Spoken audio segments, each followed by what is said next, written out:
Hola, buenas tardes. Buenas tardes. ¿Me confirman si pueden ver la pantalla, por favor?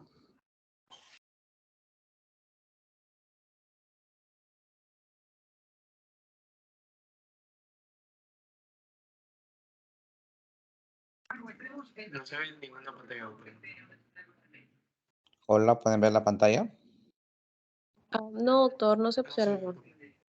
A ver, vamos a volver a entrar.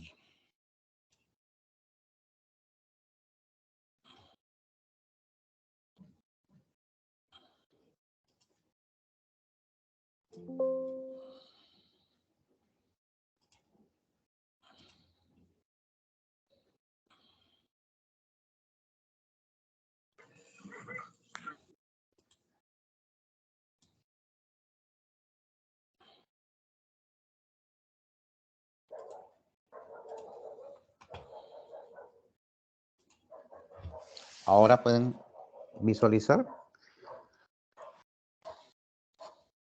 Sí, doctor, ahora sí se observa. Perfecto. Bien, entonces vamos a iniciar la actividad que les había mencionado la vez anterior. Vamos a presentarles el caso clínico en general. La idea de esta reunión es que el grupo que va a presentar la resolución del caso el día viernes deberían, en todo caso, preguntar algún dato adicional que consideren que no está en el caso clínico para poderlos ampliar si es necesario. Si consideran que está completo y que con los datos que les presento es suficiente, entonces obviamente pasan a desarrollar con lo que estaba aquí en la pantalla.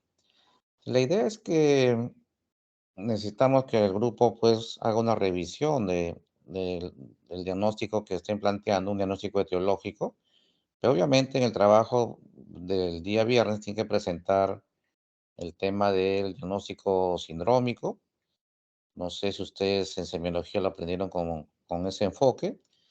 Yo también lo aprendí así, pero ya en la residencia me enseñaron un enfoque basado en problemas que era mucho más sencillo y didáctico, pero ustedes lo deciden si es por problemas o por síndromes. Y plantean su diagnóstico etiológico y su diagnóstico diferencial y finalmente el plan de trabajo para confirmar su diagnóstico. Además, un dato adicional es que tiene un puntaje adicional si es que el grupo, además de presentar su diagnóstico definitivo, hace una revisión del tema de no más de 10 diapositivas, no tiene que ser muy amplio, pero la idea es que lo presenten de tal manera que todos lo entendamos y que no haya ninguna duda. El tema es que presenta un grupo, pero el caso clínico debe conocerlo todo el grupo de rotación, porque después que presente el grupo, su trabajo ya de, digamos, grupal, que ya han organizado sus respuestas, cada uno del resto del grupo que no expone también planteará, un diagnóstico etiológico en forma oral. Nada más no es necesario que presenten diapositivas el resto, pero deben tener un diagnóstico parecido o diferente, porque cada criterio es diferente. Así que yo espero que no suceda lo que otros grupos dicen, que nadie más revisó el caso y simplemente me responden que están de acuerdo con el grupo expositor cuando realmente no han revisado a profundidad las posibilidades diagnósticas del caso clínico. Eso no debería repetirse ahora si queremos cambiar. Así que idealmente cada miembro del grupo no expositor va a presentar un diagnóstico diferente al grupo, o en todo caso puede coincidir, pero puede plantear uno más adicionalmente. Esa es la idea del trabajo de toda la rotación, no solamente el grupo expositor, porque el trabajo práctico es para todos, no es solamente para el grupo que expone. Eso, por favor, dejémoslo claro y apague su micro, por favor.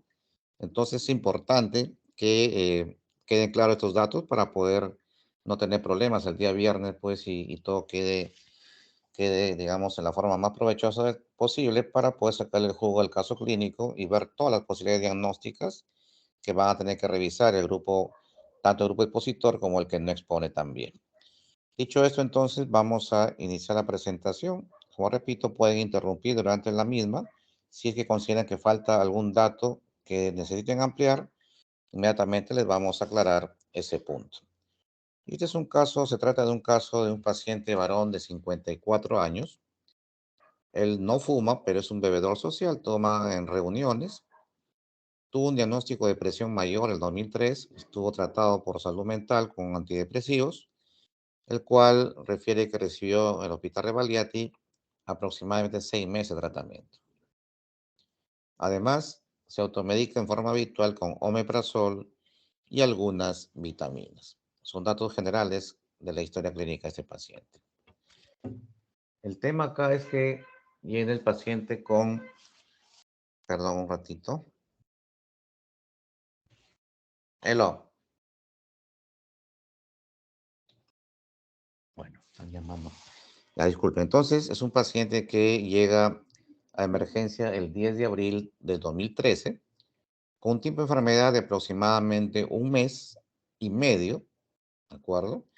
Inicialmente viene caracterizado por sensación de alza térmica, el paciente refiere cansancio, astenia, edema de miembros inferiores con parestesias también en los mismos y deposiciones semilíquidas asociadas a un dolor abdominal de intensidad moderada y de localización difusa, y al día del ingreso había presentado un escaso sangrado rectal.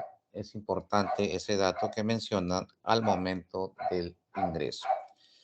En cuanto a la enfermedad actual, el paciente refiere que ha bajado además 5 kilos aproximadamente en 2 meses, 5 kilos de peso, y además durante la noche refiere sudoración y astenia, e incluso ha notado que le ha bajado el apetito y sí ha podido comprobar la presencia de fiebre con temperatura axilar de 38,5 grados centígrados desde el 24 de marzo.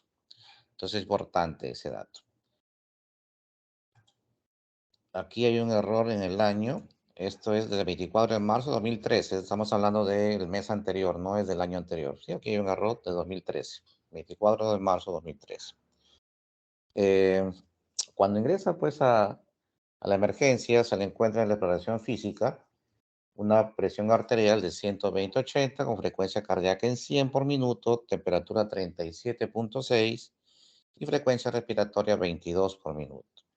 El paciente está consciente, está orientado en tiempo, espacio y persona, pero lo encuentran taquicneico en reposo y se evidencia una palidez mucocutánea de intensidad moderada, además de ausencia de adenopatías. A nivel cardiopulmonar, presenta murmullo vesicular con un buen pasaje en ambos hemitórax, no ruidos agregados y los ruidos cardíacos rítmicos. Algo taquicárdicos, pero de buena intensidad. Y lo que sí se puede evidenciar es un soplo sistólico de grado 3/6 en un foco mitral. ¿Sí? En un foco mitral. En cuanto a la exploración física, además se le encuentra a nivel del abdomen ruidos hidroaéreos presentes, el abdomen está blando, depresible, no hay signo de irritación peritoneal, ni se palpa visceromegalia. Ya lo había mencionado también en la anamnesis y se confirma en el examen físico, el paciente presenta edema de miembros inferiores, dos cruces en forma bilateral y además simétrica hasta la zona inguinal. Eso es importante. Además, en forma neurológica, en la evaluación neurológica no se encuentra mayor alteración, el paciente está lúcido, orientado en tiempo, espacio y persona, no se evidencian signos de focalización ni tampoco signos meningios. Se le hace una prueba complementaria en emergencias, se le hace un electrocardiograma de control al inicio, donde se encuentra un ritmo sinusal de aproximadamente 94 latidos por minuto. En la placa de tórax tampoco se evidencia cardiomegalia ni hallazgos patológicos. En la analítica vemos algunos hallazgos, por ejemplo, una glucosa en 108 al inicio, urea y creatinina dentro de los valores normales, bilirrubina total también normal. Sin embargo, se evidencia a nivel de las proteínas totales. Está normal el valor total, pero vean cómo está invertido la albúmina frente a la globulina. Vemos que la albúmina está menor, casi la mitad, poco menos de la mitad de la globulina, cuando debería ser al inverso. La albúmina siempre debería ser mayor que la globulina, es un dato importante. Y además hay un compromiso colestásico evidente, pues la fosfatasa alcalina está muy elevada, al igual que la gamma-glutamil transpeptidasa. Ambos marcadores se ven elevados y entonces es importante que puedan ustedes definir acá algunas etiologías solamente con el compromiso colestásico que se evidencia en este caso. ¿Sí? Las transaminasas también están elevadas, sobre todo a predominio de la TGO. Sin embargo, también la TGP está elevada y es importante saber en qué situaciones se presentan esos casos. La proteína C reactiva también se ve ligeramente aumentada. Velocidad de cimentación globular también bastante elevada. Y tenemos algunos trastornos leves de la coagulación. Y vemos que el INR también está pues ligeramente elevado, pero no es una alteración muy importante. El hematocrito sí está disminuido y obviamente la hemoglobina total está disminuido. Hay que ustedes van a tener que evaluar de acuerdo al volumen corpuscular medio y la hemoglobina corpuscular media, si es que es una anemia pues microcítica, normocítica o macrocítica, y de acuerdo pues si es hipocrómica o no. También veamos acá que los leucocitos también están disminuidos, ¿sí? Y el sedimento urinario sale normal. Las plaquetas también en rango normal. Entonces es importante que analicen estos resultados porque obviamente hay varios acá valores que se consideran patológicos. Un dato interesante, este paciente que había sido visto previamente por el cuadro febril, fue visto en una clínica particular y le habían realizado ya hemocultivos antes de iniciar antibióticos, y eso es bueno. Y entonces ya trae unos cultivos que salen positivos, que vamos a discutirlos el día viernes, pero es importante saber que ya le han hecho algunos estudios. Y dentro de esos estudios, por su cuadro febril y la baja de peso, le pidieron su prueba de ELISA en la clínica, ELISA para VIH, por supuesto, y en este caso salió reactivo. ¿Sí? Un ELISA reactivo para el VIH se hizo también en la misma clínica. Entonces, cuando ingresa, presenta los siguientes problemas. ¿Sí? Obviamente, el cuadro principal es el síndrome febril, pero además está pues un síndrome anémico, además tiene leucopenia, edema de miembros inferiores, hemorragia digestiva baja. Vamos a ver más adelante que pues, lo hablamos tampoco en la parte también de anamnesis de mención de posiciones con rasgos sanguinolentos. Entonces se cataloga como una hemorragia digestiva baja. Hay hepatopatía por los valores laboratorios que hemos mencionado. Enfermedad diarreica también importante, pero además tiene un síndrome consuntivo. Es importante que el grupo, en un contexto de un paciente con VIH, defina si está en lo que llamamos síndrome de consumo o Wasting syndrome, que sería pues un criterio de estadiaje de la enfermedad. Hay que definir de acuerdo a los kilos de peso que refirió el paciente. Más adelante vamos a ver que también hizo retención nitrogenada, se elevó la urea y la creatinina, por eso es que se catalogó también como insuficiencia renal. Esa parestesias intensas en miembros inferiores, catalogados y confirmados más adelante como una polineuropatía periférica, y la infección por VIH que igual fue confirmada con inmunofluorescencia indirecta después del ELISA para VIH reactivo. Esto es importante también. Entonces, ¿cómo evoluciona? Pasa hospitalización para estudiar, pues, la fiebre, la etiología, y entonces ingresa el 11 de abril de 2013 para continuar estos estudios, y durante la hospitalización cursa con picos febriles desde que ingresó a temperatura axilar de 38,6 grados centígrados, pero a partir del día 20 de hospitalización la fiebre cae hasta que finalmente fue dado de alta, obviamente porque ya se encontró la etiología y se empezó el tratamiento. Lo bueno es que durante la hospitalización no hubo alteración hemodinámica, nunca desarrolló hipotensión y básicamente su hospitalización cursó sin mayores intercurrencias o complicaciones. Interesante también este cuadro que podemos comparar varios hemogramas que se le hicieron en forma seriada, y como ven la hemoglobina siempre estuvo baja, ¿sí? Siempre estuvo baja hasta llegar a un valor mínimo de 6,32 y después fue una tendencia en la recuperación días antes del alta. El volumen corpuscular medio también vean que se mantuvo casi, digamos, estable, igual que la hemoglobina corpuscular media. Los leucocitos sí se mantuvieron en valores por debajo del rango normal, hasta que al final de la hospitalización, como ven, empezaron a normalizarse por completo. Las plaquetas también, en un momento, hubo una ligera tendencia de disminución, pero se mantuvieron más o menos estables. Y los recuentos digamos, de las células de los glóbulos blancos, las variantes o variedades de glóbulos blancos también tuvieron algún tipo de variación. Sobre todo lo que llama acá mucho la atención es la intensa eosinofilia que se evidencia en la mayoría de los controles. Llegó hasta 50% eosinófilos en un momento, y eso es lo que nos llamó la atención. Y también hubo algún momento hubo ligero aumento de los monocitos, pero luego se normalizaron. Y la linfopenia que también se evidenció en más de un control de hemograma. Son datos interesantes que también el grupo tiene que evaluar para ver qué cambios hematológicos se ha visto en este caso clínico. La glucosa también inicialmente tuvo un rango de prediabetes, pero después la tendencia fue a normalizarse. La urea y la creatinina, vean cómo al principio estuvo normal, pero cómo empezó a elevarse a partir del 26 de abril y llegó a tener un pico máximo de 2,34 y luego la tendencia fue a ir disminuyendo también progresivamente y la urea también ligeramente por encima del rango. Entonces, por eso es que se catalogó también como insuficiencia renal aguda a este paciente mencionado. Y además se comprobó porque la depuración de creatinina hubo una disminución por debajo de los rangos normales, que es importante tener en cuenta.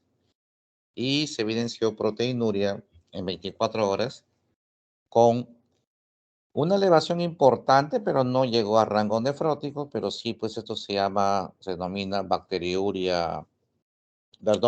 proteinuria significativa, pero no llega a los rangos de un síndrome nefrótico. Pero sí es importante tenerlo en cuenta también esta proteinuria significativa. En el perfil hepático también vimos una prueba inicial en emergencia que estaba alterada. Sus controles seriados que se hicieron de pruebas hepáticas también hubo alteraciones.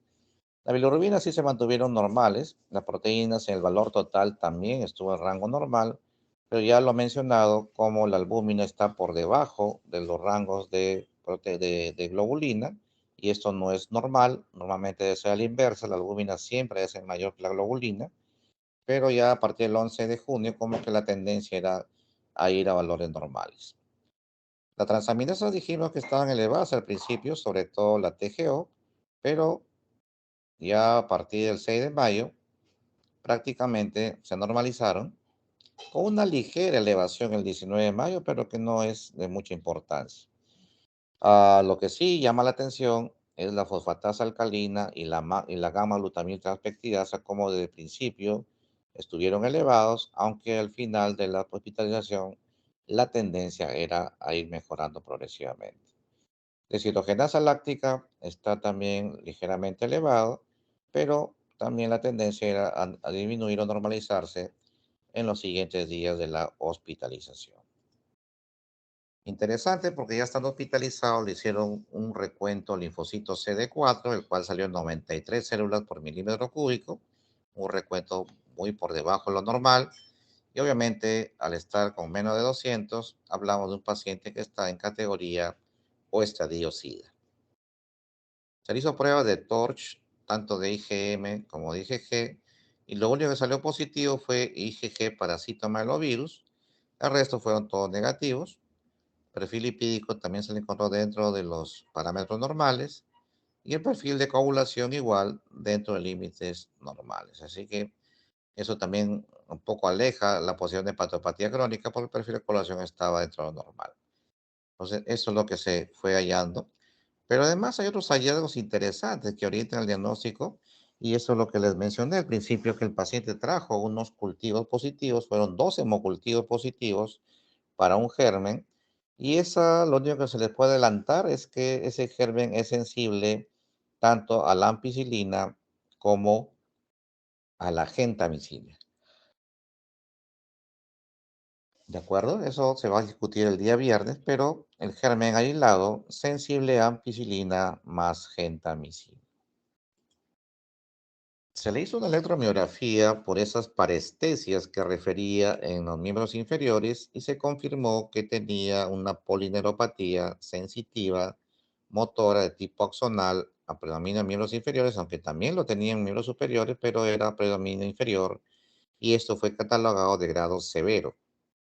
El fondo de ojo que le hizo el oftalmólogo no se observan alteraciones en ambos ojos. Se le hizo una primera ecocardiografía transesofágica y encontramos la presencia de una masa móvil a partir de la válvula mitral, catalogado con una probable vegetación. Esta de tipo subagudo o crónico. ¿Sí? Esto fue el 30 de marzo, una ecocardiografía transesofágica con una masa compatible con vegetación.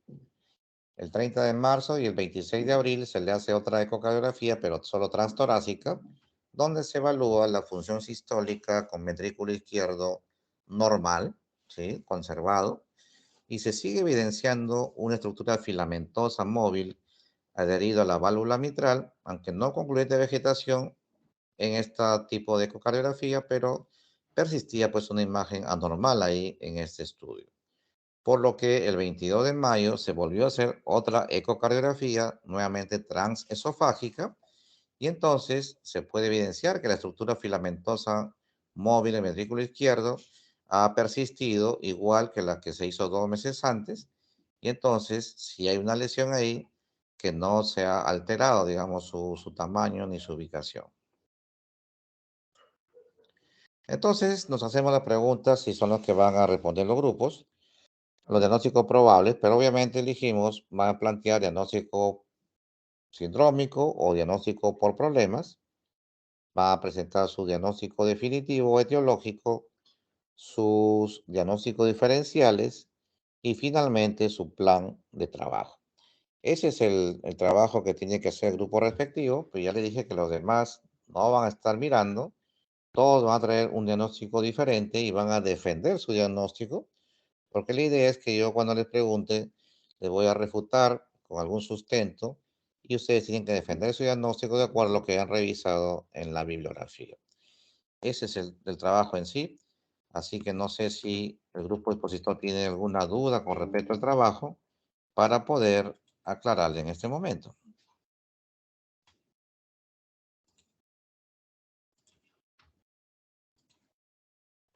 Doctor, buen día o buenas Sí, tardes. buenas tardes. Disculpe una consulta. Entré un poco tarde a la reunión, 10 minutos, y no sé si es que ya usted ha indicado quiénes van a exponer o cómo va a ser el...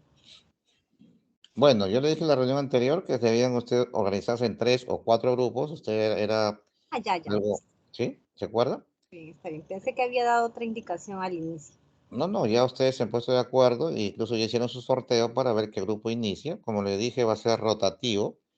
Como le dije, si por ejemplo son 4 grupos A, B, C y D y le toca por sorteo al grupo B, se supone que la siguiente actividad va a hacerlo el C, luego el D, y luego el A y así sucesivamente. Eso es la idea de estas charlas.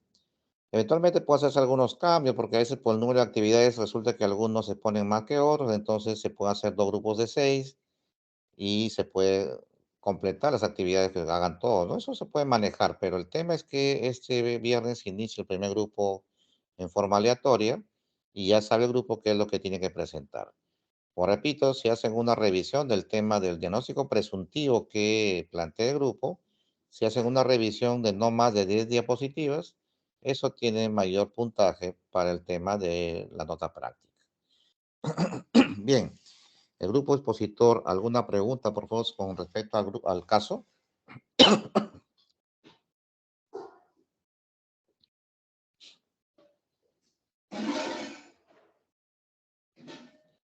¿No hay preguntas? ¿Todo está claro entonces?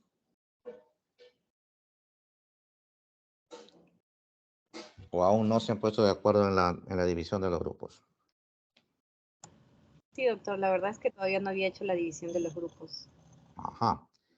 Entonces todos han recibido las mismas indicaciones, así que cuando organicen ya saben lo que van a tener que presentar. Ya el horario le envié a usted, ya tiene que compartirlos el horario que me corresponde para que no haya problemas. Solamente ya les había aclarado el tema de que los lunes y miércoles la teoría Va a ser a las 7 de la mañana por el tema de las actividades que tengo asistenciales, pero ya para el próximo mes con los demás grupos voy a hacer un horario estrictamente ajustado a eso que les envié. En fin, entonces, básicamente esa era la final de esta reunión. Mañana también en el Teams ya está grabada la teoría, perdón, la programación de la teoría a las 7 de la mañana. Mañana vamos a hablar de antimicóticos, un tema que también tengo programado. Yo tengo 4 charlas, digamos que son fijas, que es lo que ya hicimos ayer, ofidismo, antimicóticos, infección de transmisión sexual y el último tema son antivirales. Pero además, yo les hago 2 temas de revisión, que es resistencia bacteriana y una revisión del lepra, más los 3 casos clínicos que ustedes van a presentar. Y me está olvidando los 2 seminarios de tuberculosis XDR y de dengue. Esas son las actividades que hacemos básicamente con el grupo. Si hubiese alguna fecha adicional que podamos cubrir, también se suele hacer en la parte práctica lo que se llama revista de revistas, donde asignamos a algunos alumnos la presentación de alguna revista, pueden ser grupal también, y se hace una revisión del tema, sobre todo asociado a los temas del sílabus que entran para el examen. Pero eso lo vamos a ir coordinando progresivamente. Bien, ¿alguna pregunta entonces, antes de poder cerrar la sesión?